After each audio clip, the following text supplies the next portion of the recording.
Bonjour chers apprenants. Alors je fais remarquer que je suis très satisfait de vos réactions, de vos différentes réactions depuis le début du cours et surtout pour ceux qui font les exercices. Soyez rassurés, vraiment je suis très heureux, je suis très fier de vous et je souhaite qu'on continue comme ça avec les réactions. Bon, jusqu'à présent, personne ne m'a posé de questions sur les différents cours. Mais bon, je vais espérer que vous comprenez bien les cours et que vos réactions seront promptes. Alors, pour le deuxième chapitre, les composés oxygénés, on vous a proposé 6 activités et ces 6 activités ont pour correction, je vous propose les corrections. Il peut y avoir des petites erreurs, je ne sais pas, mais je crois que l'essentiel c'est de comprendre ce qu'on a fait. Alors, dans la première question, dans l'activité 1, on nous a posé la question de déterminer la formule brute du composé CXHYOZ. Alors il faut procéder de cette façon là que vous voyez, hein, en faisant X égale à pourcentage de masse, pourcentage de C fois masse molaire sur 1200. Alors Y c'est la même chose et puis Z aussi c'est la même chose. Alors on a posé la question à la deuxième partie de donner les différentes expériences qui permettent de déterminer le composé B. Donc, il y a le test à la DNPH, puisque le composé B est un composé carbonylé. Soit c'est un aldéhyde, soit c'est une cétone. Alors donc, on fait le test à la DNPH pour confirmer que c'est soit un aldéhyde ou bien une cétone. Et après le deuxième test, soit à la liqueur de Fehling, ou bien avec le réactif de Schiff, ou bien avec le réactif de Torrens. Donc, parmi les 3 derniers réactifs, il faut choisir un seul. Mais le test obligatoire à la DNPH doit se faire préalablement. Ensuite, on nous demandait de trouver les différents composés correspondant au composé B. Alors, voici les différents composés proposés. Alors, au niveau de l'activité 2, on nous demandait de donner l'équation de la combustion complète du composé CXHYO. Donc, voici, soit vous utilisez la première équation, soit vous utilisez la seconde équation. L'une ou l'autre des équations, les deux, ça passe.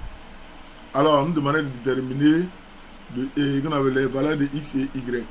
Donc, en faisant le bilan molaire, on suit la démarche et on arrive à Y égale à 2X. Après, on nous a donné la densité. On nous demandait de calculer la masse molaire et la formule brute. Donc, en utilisant cette démarche-là, on trouve 58. Donc, pour déterminer la valeur de X et Y, alors on va chercher d'abord la valeur de X. Comme X et Y égale à 2 fois X. Alors, si tu trouves la valeur de X, tu vas trouver, tu multiplies par 2 et tu trouves la valeur de Y. Alors, la formule brute c'est C3H6O. Alors, les deux formules possibles et leurs noms sont proposés. On a un qui est aldéhyde et puis l'autre qui est une cétone. Après, on nous demandait de calculer la quantité d'oxygène qui a été consommée. Donc, à partir du bilan molaire, vous suivez la démarche, vous lisez la démarche jusqu'à la fin et vous allez trouver NO2 égale à 0,32 mol. Après, on nous demandait de trouver la masse molaire puis la formule brute. Donc, en suivant cette réaction, masse molaire sur 100 égale à, puisqu'on sait que le composé contient un seul atome d'oxygène. Donc, ça va faire 16. S'il y avait 2, on allait mettre 7 fois 2. Si c'est 3, on allait mettre 16 fois 3. C'est le pourcentage d'oxygène. Et en suivant cette démarche-là, on obtient masse molaire égale à 72 grammes par mol. Ensuite, à partir de ça, on peut trouver les différentes formules qu'on nous a proposées. Si on trouve les différentes formules, la formule brute, pardon, dès qu'on l'a déterminée, les différentes formules semi-développées sont proposées tout à fait en bas. Alors au niveau de l'activité 3, on nous demandait de faire les différentes nomenclatures. Donc avant de faire les nomenclatures, il faut d'abord faire la numérotation. Ici, sur celui-là, il fallait éclater la chaîne. Donc la chaîne la plus longue serait 1, 2, 3, 4. Et en fonction de ça, maintenant on donne le nom. C'est un acide carboxylique. Donc c'est... Ensuite, ici aussi c'est la même chose. Et on commence toujours par le COO. Donc on commence par celui-là. Et puis là, on éclate la chaîne. Donc ça devient 2 atomes de carbone. Et on obtient ça. Celui-là aussi, celui-là c'est un ester. Donc il y a une numérotation ici en rouge. Et puis après le O, il y a une deuxième numérotation pour donner le groupe alkyle. Et on obtient ce qui est là. Ensuite, ici aussi, on a un ester. Le côté acide, le voici là. Donc, je fais la numérotation dans ce sens-là. Donc, pour ceux qui ont encore des difficultés, vous pouvez, quand on sera le mercredi en heure de classe, vous allez poser vos questions et on va répondre, Inch'Allah. Donc, au niveau de l'activité 4, on nous demandait de trouver la formule brute de A. Pour trouver la formule brute de A, il faut d'abord déterminer sa masse molaire. Et ici, on a déterminé la masse molaire. Et à partir de là, maintenant, on peut trouver, par la démarche que nous connaissons, trouver la valeur de X, trouver la valeur de Y. Et on va découvrir que le corps, c'est un alcène. C'est l'alcène qui respecte la formule CXH2X. Okay. Donc, la question 2, il s'agissait de déterminer les formules semi-développées et les noms des isomères.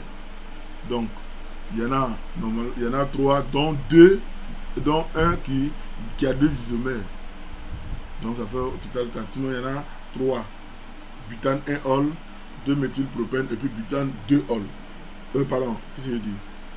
But 1N, 2-méthylpropène et puis but 2N.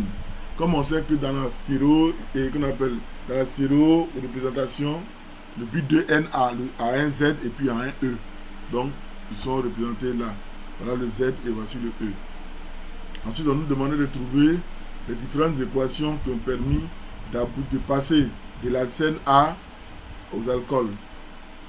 Alors, la première c'est celle-là et la seconde c'est celle-là.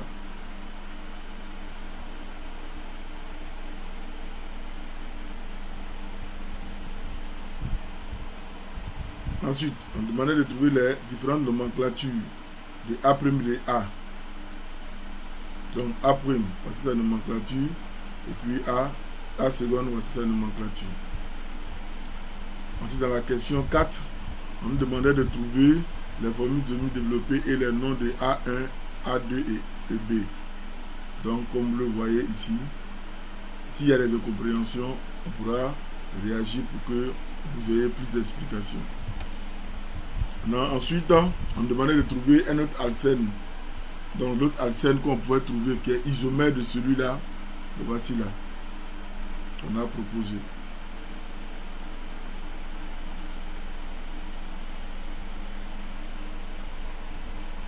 Après, on nous demandait de déterminer la masse. Donc, en utilisant le bilan molaire, vous suivez la démarche, vous allez aboutir à ça. Donc, dans l'activité 5, on nous demandait de trouver les équations de réaction de combustion de A. Les différentes équations là. Donc, ça c'est l'équation de combustion du composé A. Ensuite, on nous demande de déterminer le M. Donc, d'après le bilan molaire, vous suivez la démarche, vous lisez au fur et à mesure et vous allez comprendre que à la fin, on trouve N égale à 3. Ensuite, dans la question 3, on nous demandait de déterminer les formules brutes de A et les formules semi-développées. Donc, voici les propositions. Sinon, voici ce que vous devez faire. Formule brute de A. A, c'est C3H8 et B, c'est C3H6. Les formules semi-développées, on a soit ça, la double pourrait se mettre là aussi, sans souci. Et le B, on a A qui a 2 propositions, ça et là. 2 alcools différents. Et B, c'est celui-là. Ensuite, selon les différentes propositions, puisqu'on dit que B est un alcène, et un alcène qui produit un seul, alors ça veut dire que B est forcément un alcène symétrique. Or, un alcène symétrique ne produit que un seul type d'alcool. Donc, si la double liaison est là, c'est le seul alcène symétrique qu'on peut trouver avec 4 atomes de carbone. Et le B sera forcément celui-là. En ce moment, on dit que le B s'oxyde, oui, pour donner un composé. qui ne donne rien avec la liqueur de féline ou bien le réactif de chiffre. Alors B c'est forcément une cétone. Maintenant l'autre isomère de A. Donc vous lisez la correction et puis s'il y a des remarques, vous posez vos problèmes et on va répondre Inch'Allah. Donc sur ce, merci beaucoup et bon dimanche à vous.